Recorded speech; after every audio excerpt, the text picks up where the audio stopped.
नमस्कार दोस्तों, मैं हूं doctor Kamaljeet Singh, associate professor respiratory medicine विभाग से, बीपीएस कानपुर सोनीपत से। जैसे कि आप सब लोग जानते हैं, आज वर्ल्ड अस्थमा डे है और इसी संदर्भ में आज चर्चा करने के लिए मेरे साथ उपस्थित हैं आज हमारे विभागाध्यक्ष डॉक्टर आनंद अग्रवाल सर, जो कि यहाँ प्रोफेसर एंड एचओडी हैं।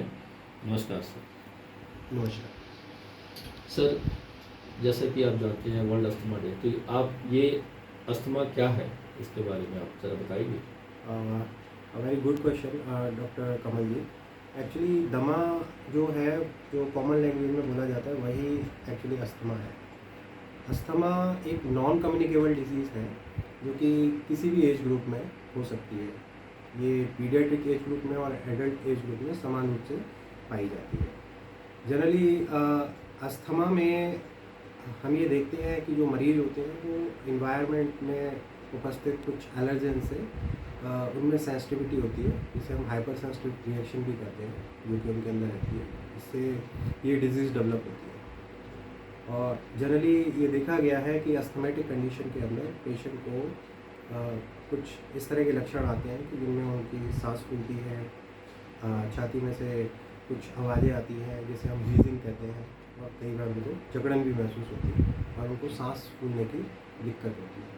तो ये कंडीशन जो है समान रूप से अस्थमा के रूप में जानी जाती है। जैसा कि आपने बताया सर, ये किसी एक जगह की डिजीज़ तो है नहीं, ये तो पूरी सर्वव्यापी है। तो इसका सर डिजीज़ का जो पूरे वर्ल्ड में है, इसका क्या इम्पैक्ट है इस डिजीज़ का? अस्थमा तो खाली इंडिया में नहीं, पूरे विश्व में इक्वल रूप से फैला हुआ है। अगर हम वर्ल्ड डेटा को देखते हैं तो हमें पता चलता है कि अस्थमा की प्रेवलेंस बहुत हाई है। करीब 30 करोड़ लोगों को ये पूरे वर्ल्ड में अफेक्टेड किए हुए हैं। इसमें अगर हम भारत की बात करते हैं तो भारत में भी इसके करीब 3 करोड़ मरीज अस्थमा से अफेक्टेड है। मॉर्टेलिटी भी अगर हम देखते हैं तो अस्थमा की बहुत ज़्यादा है। पूरे वर्ल्ड में करीब देखा गया कि 2 से 2.5 लाख लोगों की डेथ अस्थमा की वजह से हो जाती है। इंडिया में भी 15 से 20 हज़ार लोगों की डेथ अस्थमा की वजह से हो जाती है, उसमें बच्चे भी शामिल हैं। तो सर, ये जैसे अब अस्थमा है, तो इसमें जो नॉर्मल कॉमन, जैसे किसी को छींक आ गई, किसी को सांस चढ़ गया, या ऐसे जो लक्षण होते हैं, तो एक नॉर्मल आदमी को कैसे पता लगेगा कि हाँ ये मेरे वायरल के सिम्टम है या ये मेरे अस्थमा की तरफ ये सिम्टम जा रही है? उनको ये कैसे पता लगे कि हाँ मुझे ये शायद अस्थमा के कारण हो सकता है? वेरी गुड क्वेश्चन डॉक्टर पवन जी। एक्चुअली हमें कई बार इस चीज़ के अंदर कन्फ्यूज़न हो जाता है कि इस समय जैसे कोविड चल रहा है, तो हम ये कन्फ्यूज़ हो जाते हैं कि हमारे ये फ्लू के लक्षण हैं कि अस्थमा के हैं। तो इसमें एक सीधा सीधा जो अंतर है वो ये पता चलता है कि अगर किसी को खांसी, जुकाम और सांस की दिक्कत है, लेकिन उसको अगर बुखार नहीं आता है, फीवर नहीं है उसे, और उसके बॉडी एक नहीं है, तो हम ज़्यादातर ये एज्यूम करते हैं कि ये बीमारी जो है ये किसी एलर्जी की वजह से है, तो ये अस्थमा हो सकती है। अगर इसमें फ़ीवर एसोसिएटेड होता है तो ये इन्फेक्शियस कॉज हो सकता है, बट अगर ये बिना फीवर के, बिना बुखार के किसी को खांसी होती है, बार बार खांसी का होना, जकड़न आना और सांस फूलने की दिक्कत होने लगे, तो हमें एक बार ये ज़रूर चेक करा लेना चाहिए कि कहीं अस्थमा की कोई परेशानी तो नहीं है।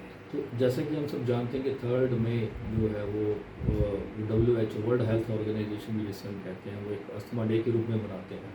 तो इस साल 2022 में वर्ल्ड अस्थमा डे के संदर्भ में WHO का क्या मोटो है सर? एक्चुअली इस बार WHO ने जीना के अंडर से इस बार मोटो रखा है कि closing gaps in asthma management. ये एक बहुत ही रिलीवेंट सा मोटो है इनका, क्योंकि जनरली ये देखा गया है कि हम अस्थमा में कैटेगराइजेशन करते थे। हम ये सोचते हैं कि अस्थमा की बीमारी हायर सोशियो इकोनॉमिक स्टेटा में ज़्यादा होती है, ये लोअर सोशियो इकोनॉमिक स्टेटा में कम होती है, पर ये एकदम से मिसनॉमर है, ये गलत बात है। ये बीमारी जो है ये सभी स्टेटा में, चाहे वो लोअर हो चाहे वो अपर स्टेटा हो, सभी में इक्वली अफेक्टेड करती है। इवन बच्चों में, बड़ों में और बुजुर्गों में भी अस्थमा के सिम्टम्स मिलते हैं।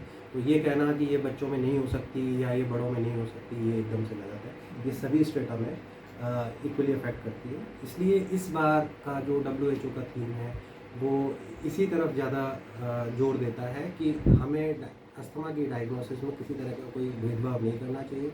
हमें ये नहीं सोचना चाहिए कि वो सोशो इकोनॉमिकली बैकवर्ड है तो वहाँ अस्थमा की बीमारी नहीं हो सकती, या ये बहुत अमीर है या ये बहुत गरीब है तो यहाँ पे कोई उसमें डिफ्रेंशिएशन होगा। हमें सभी मरीजों में जिनमें इस तरह के सिम्टम्स आ रहे हैं उनमें कोशिश करनी चाहिए कि उसकी डायग्नोसिस प्रॉपर वे में कर लें, क्योंकि ये बीमारी हर स्टेटा में करीब करीब इक्वल तरीके से फैली हुई है। सर जैसा आपने बताया कि ये जो बीमारी है ये बच्चों में, जवान लोगों में और बुज़ुर्गों में सभी तरह से ये किसी भी वक्त हो सकती है। लेट ऑनसेट ऑफ अस्थमा भी हो सकता है, जैसे बुजुर्गों में हो सकता है। तो क्या आप सर थोड़ा सा इसको और सिंप्लीफाई करेंगे कि हम इसको अपने जो दर्शक देख रहे हैं उसमें ये इसको और किस तरह से अच्छे प्रकार से इसको हम समझाया जा सकता है, क्या आप बताइए सर?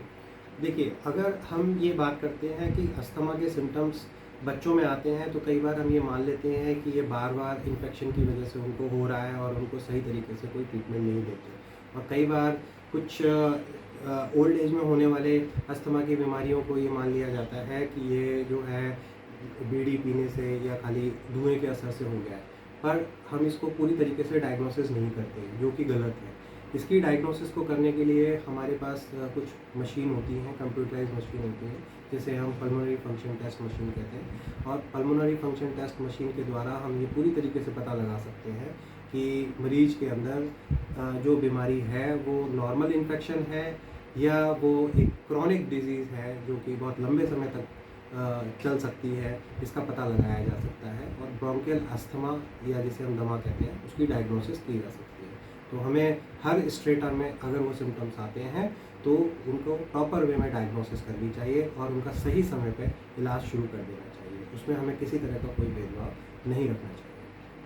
सर इसमें फिर हमें इसकी रोकथाम के लिए या इससे बचाव के लिए और इसकी रोकथाम के लिए हमें किस तरह की दवाई की ज़रूरत पड़ सकती है? इसके कंट्रोल के लिए हम क्या और स्टेप्स उठा सकते हैं सर? ये बहुत अच्छा क्वेश्चन है आपका डॉक्टर कमल जी।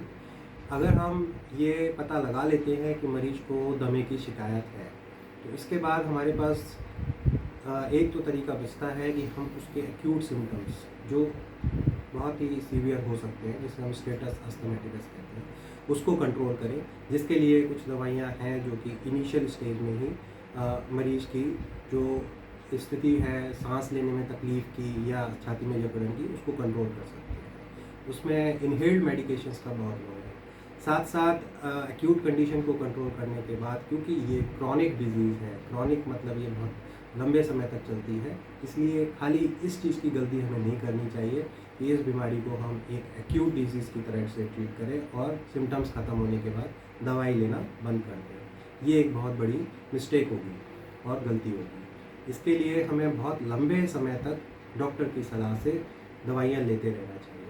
और स्पेशली अगर हम बात करते हैं दवाइयों की, तो वो दवाइयाँ हमें इन्हेलर के रूप में लेनी चाहिए जिनके साइड इफ़ेक्ट भी बहुत कम होते हैं।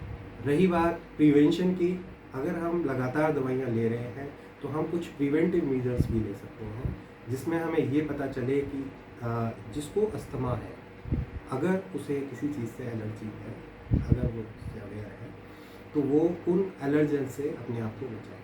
कॉमन एलर्जेंस के अंदर कई बार घरों के अंदर होने वाली मोल्ड्स या डैम्प एरिया के अंदर भी मरीजों को दमे की शिकायत बढ़ जाती है। उस तरह के इन्वायरमेंट से बचना चाहिए। आजकल जो नई रिसर्च आई है उसमें एयर पोल्यूशन और जो बायोमास फ्यूल बर्निंग है, इसकी वजह से भी दमा के लक्षण जो है काफ़ी ज़्यादा बढ़ रहे हैं, बच्चों में भी, बुजुर्गों में भी और सभी वर्ग के लोगों में लक्षण बढ़ रहे हैं। तो वहाँ भी हम रोकथाम कर सकते हैं अपनी समझदारी से। इसके अलावा फास्ट फूड के खाने से उनके अंदर कुछ केमिकल्स होते हैं जो कि एलर्जी प्रोड्यूस करते हैं। वज़न कम होना और वज़न का ज़्यादा होना, ये दोनों भी अस्थमा को प्रमोट करते हैं। किसी की फैमिली में अगर अस्थमा की पहले से हिस्ट्री हो, दमे की शिकायत रही हो उनके परिवारों में, तो इस चीज़ में वो सतर्क रहें कि उनके आने वाले वक्त में उनके बच्चों में भी ये बीमारी के लक्षण आ सकते हैं। ये कोई ज़रूरी नहीं है कि वो सभी में वो लक्षण आएंगे, बट एक पॉसिबिलिटी थोड़ी सी हाई हो जाती है कि उनमें आ सकते हैं, तो उनको थोड़ा सा अपना ध्यान ज़्यादा रखना चाहिए। सर जैसा आपने बताया कि लक्षणों के बारे में आपने ज़रा अभी जैसे जिक्र किया, तो हमारी सोसाइटी में होता है कि अगर किसी को एक बार खांसी होगी तो दूसरा सोचते कि मुझको भी इससे हो जाएगी या इससे किसी और को भी हो जाएगी या मुझे हो जाएगी, मेरे घर वालों को हो जाएगी।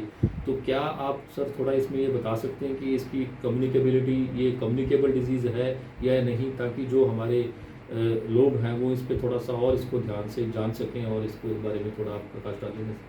ये बहुत ही अच्छा क्वेश्चन आपने पूछा है डॉक्टर कुमार जी। हमारी सोसाइटी के अंदर अभी इसमें कुछ भ्रांतियाँ हैं जो एक ऑर्थोडॉक्स चला आ रहा है सिस्टम की। हम ये सोचते हैं कि किसी को खांसी है तो वो एक दूसरे से कम्युनिकेबल ही रहेगी। पर इस दमे के अस्थमा के बारे में मैं सभी को बता देना चाहता हूँ कि अस्थमा एक दूसरे के पास बैठने से कम्युनिकेट नहीं होता या घर में साथ रहने से भी कम्युनिकेट नहीं होता। वो लोग आराम से अपना जीवन एक साथ रह के बिता सकते हैं। उससे ये बीमारी एक पर्सन को दूसरे पर्सन में ट्रांसफ़र नहीं होती। इसलिए एब्सोल्युटली नॉन कम्युनिकेबल डिजीज़ है। हाँ, हेरिडिटरी प्रीडोमिनेंस इसकी होती है जो एक जनरेशन से दूसरी जनरेशन में कुछ हद तक ये जाती है, लेकिन उसका किसी के साथ रहने से कोई इम्पैक्ट नहीं पड़ता। सर जैसे इसमें फिर हम जैसे अब किसी को अस्थमा डायग्नोस कर देते हैं तो उसमें हम बताते हैं कि मरीज को आपको ये गोली खानी है या ये आपको इनहेलर लेना है। तो उस टाइम पे जब हम इनहेलर के लिए जब बात करते हैं ना, तो एक थोड़ा सा झिझक और जिसे हेजिटेशन सी होती है, ये मरीजों में सडनली एकदम से पता नहीं कहाँ से आ जाए। वो कहते हैं कि नहीं, मैं अगर ये पंप लूँगा तो शायद मुझे सारी उम्र लेना पड़े, या मैं इस पंप के सहारे ही मेरी ज़िंदगी गुजरेगी। वो एक थोड़ी सी उनमें ये डीमोरलाइजेशन सी आ रही थी। और कई बार ये देखा गया है कि इसको बताने के बाद भी, मरीज को कुछ भी समझाने के बाद भी, वो कई बार इससे मोटिवेट नहीं कर पाते अपने आप को भी। और इसमें फिर आप सर हमें थोड़ा सा ये बताएं कि इसमें कौन कौन सी दवाइयाँ हैं या कौन कौन सी इसमें ऐसे और इलाज के लिए जो अभी हमारे पास उपचार उपलब्ध है सर इसका? ये एक बहुत अच्छा इशू है जो आपने रेज़ किया है डॉक्टर कुमार जी। कई बार हमें अवेयरनेस नहीं होती है तो उसकी वजह से हम सही तरीके से पेशेंट को या पेशेंट के अटेंडेंट को गाइड नहीं कर पाते हैं। इसके लिए जीना जो है वो इस बार जोर देता है कि यही गैप है, नॉलेज का गैप है, ये पेशेंट के अंदर भी है और कुछ हेल्थ केयर प्रोवाइडर्स के अंदर भी है। ये नॉलेज का जो गैप है इसको हमें फिल करना है, उनको बताना है कि इसके मर्ज में दी गई ये दवाइयाँ या जो इनहेलर्स हैं ये किसी तरह का कोई साइड इफ़ेक्ट नहीं देती हैं और इनको लंबे टाइम तक लिया जा सकता है। ना तो इनकी आदत पड़ती है, ना इनकी वजह से किसी तरह की और कोई हानि होती है। बशर्ते कि आप उन दवाइयों को डॉक्टर के बताए हुए तरीके से लें और उसके बाद वो सारे चीज़ों को का भी पालन करें जो उनसे एसोसिएटेड कॉम्प्लिकेशंस को डेवलप कर सकती है। रही बात और ट्रीटमेंट की, तो सबसे अच्छा ट्रीटमेंट तो अगर आप इनहेल्ड थेरेपी लेते हैं और लंबे टाइम तक उसको लेते रहते हैं तो इससे अस्थमा को पूरी तरीके से कंट्रोल किया जा सकता है। पर इन एडवांस कंडीशन कभी कभी ऐसा भी होता है कि ये जो दवाइयाँ हैं या इनहेलर्स हैं इस पर भी मरीज जो है पूरी तरीके से कंट्रोल नहीं हो पाता है। उस कंडीशन में कुछ नई रिसर्च मॉलिक्यूल्स हैं और कुछ नई दवाइयाँ हैं जो कि मरीजों को दी जा सकती हैं। इवन कुछ बायोलॉजिक्स थेरेपी जिनको हम कहते हैं, जो कि इम्यून सेल्स के ऊपर डायरेक्ट एक्ट करती हैं, जो कि मरीजों को दी जा सकती हैं, जिनके अंदर मीपोलिजुमैब, लेब्रिक्यूजिमैब और ओमालिजुमैब नाम की दवाइयाँ हैं, जो कि दवाइयाँ बहुत कॉस्टली होती हैं, बट इनको देने से मरीज में सुधार लाया जा सकता है, जिनमें और किसी तरीके से सुधार नहीं लाया जा सकता। ब्रोंकियल थर्मोप्लास्टी भी एक इन्वेजिव टेक्निक है, पार्शली इन्वेजिव है ये टेक्निक। इसमें पेशेंट को ब्रोंकोस्कोप के थ्रू कुछ इंफ्रारेड रेडिएशन से जो सूजन सांस की नलियों में आती है उनको कम किया जा सकता है। पर ये भी कुछ सेलेक्टेड पेशेंट्स में ही किया जा सकता है। पर अगर वो दवाइयों से उनमें सुधार नहीं होता तो उनमें इन तरीक़ों से सुधार लाने की कोशिश की जा सकती है। सर इसमें फिर हमें इसकी रोकथाम या जिसे हम कहें इससे बचाव, या इसको हम कहें कि प्रिकॉशन, इसके लिए हमें क्या प्रिकॉशन लेनी चाहिए कि हमें ये सिम्टम्स या हमें ये लक्षण ज़्यादा उत्पन्न ना हो, और ये क्या हमें इसके लिए बचाव के लिए क्या नहीं करना चाहिए, क्या इसके बारे में बताएंगे सर? हाँ, अगर अस्थमा किसी को है तो वो या तो पहले ये पता लगाए कि उसको अस्थमा किस वजह से है। किसी चीज़ से एलर्जी है उसको, इसकी वजह से उसको अस्थमा डेवलप हुआ है, या अस्थमा जो है वो किसी ऐसे फैक्टर की वजह से है जिसको दूर किया नहीं जा सकता। तो अगर अस्थमा किसी ऐसे फैक्टर की वजह से है जिसको आप अपने से दूर रख के अस्थमा को कंट्रोल रख सकते हैं, तो एक बहुत अच्छी बात है। इसके लिए एलर्जी टेस्टिंग भी होती है। इसमें एलर्जी टेस्टिंग करा के आप ये पता लगा सकते हैं कि हमें अस्थमा की जो वजह है वो क्या है, तो उनसे हम दूर रह सकते हैं। चाहे वो पोलन्स हों, चाहे वो खाने पीने की चीज़ें हों, आर्टिकल्स हों, उनको हम ना यूज़ करें तो हम अस्थमा से बचे रह सकते हैं। बाकी इन्वायरमेंट अगर पॉल्यूटेड है या फिर अगर कहीं पे डस्ट बहुत ज़्यादा है और ये फील होता है कि इसकी वजह से या धुएँ की वजह से अस्थमा का अटैक आ सकता है, तो हम उनको उस चीज़ को अवॉइड कर सकते हैं, मास्क लगा सकते हैं जिससे कि वो डस्ट अंदर ना जाए। इसके अलावा अगर किसी को ठंडे एनवायरनमेंट से या किसी ऐसी ठंडे पानी से एलर्जी रहती है, तो वो उस चीज़ को ना यूज़ करे, उस तरह के एनवायरनमेंट में ना जाए। तो प्रिवेंशन के लिए सबसे अच्छा तरीका यही है कि जो एक एग्रीवेटिंग फैक्टर्स हैं उनको हम अवॉइड करें और साथ में अपनी मेडिसिन्स जो हैं वो रेगुलर तरीके से लें। चाहे हमारे सिम्टम्स पूरी तरीके से सबसाइड कर जाए या हम बिल्कुल ठीक महसूस करें, पर फिर भी हमें अपनी दवाइयाँ डॉक्टर की सलाह के बगैर नहीं छोड़नी चाहिए।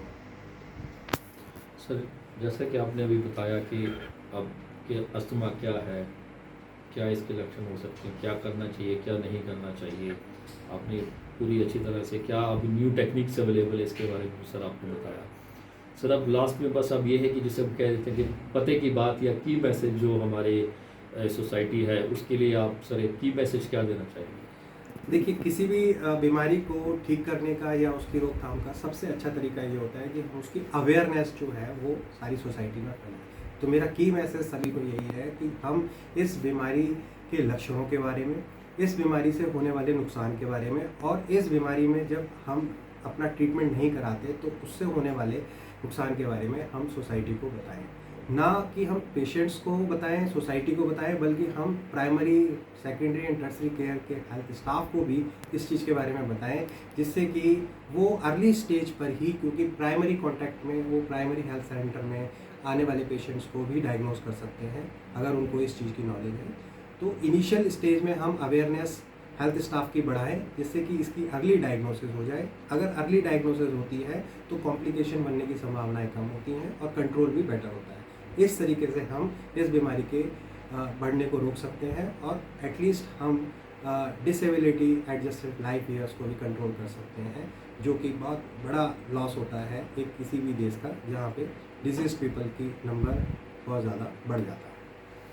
धन्यवाद सर इस महत्वपूर्ण वर्ल्ड अस्थमा डे पे ये सब जानकारी देने के लिए। और उम्मीद है हमारे जितने भी जो इसको वीडियो को देख रहे होंगे उनको उनके लिए बहुत फ़ायदेमंद और हेल्पफुल साबित होगा।